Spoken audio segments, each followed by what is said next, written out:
Welcome back, everybody. We are back at the Cummins 3500. It's a 4th gen 2012, and we had a problem pulling the trailer again.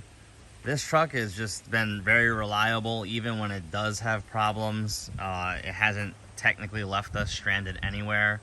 So pulling the camper, the cam sensor code came on and said we lost it. The cam sensor went out and there was like a spike in the voltage or whatever. And the truck was driving fine, and then we started losing all types of boost pressure. We got an exhaust code, just a lot of different codes. But even with no boost pressure and the cam sensor being out, it still pulled this 10,000 pound trailer here and, you know, maintained a decent state highway type speed. You know, going up hills was a little tough, but it did it. So we're gonna take a look and scan this engine and see what codes we got. We bought a camshaft sensor, just a cheap Amazon one. Hopefully it works. We read bad reviews on the forum saying that you need an OEM sensor, but we've proved that wrong with many things and sensors on this truck. So we're just gonna clean it up and see what happens. We pulled the diagnostic codes, and you see there it shows camshaft position sensor performance. And we just really had a real sluggish truck, and it felt like it was skipping. That's a cam sensor we got off Amazon from I think it's A Premium or A1 Premium. Links will be in the description. We'll go down below and show you how to get it out. It looks like it's pretty simple, but we'll see.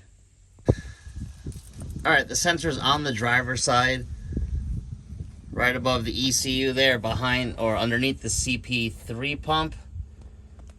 And as you can see, it's held in with a 5mm hex, and it has the typical Dodge plug with the safety plug or a safety tab on it. So you're just gonna want to slide that tab over, disconnect that plug. Then that 5mm hex head's there. You're gonna want to back that out and pop this sensor out. All right, we were able to get the cam sensor out there.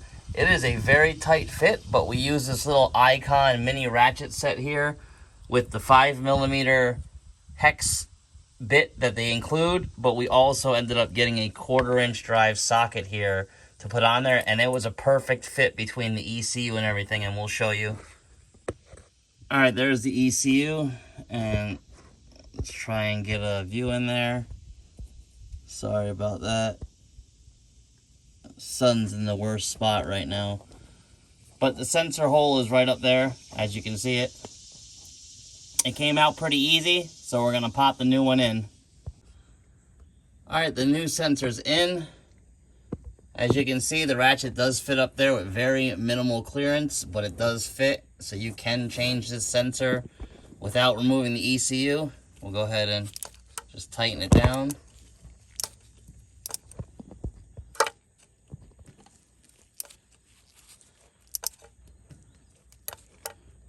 And that's it. It's snug. We're going to hook back up the connector and go inside, clear the codes, and see what happens.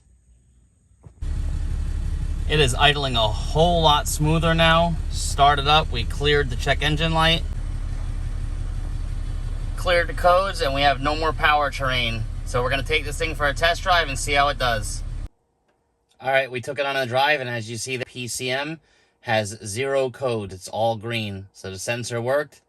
It's an easy change. Use that Harbor Freight tool and it works great. Thanks for watching. Please subscribe.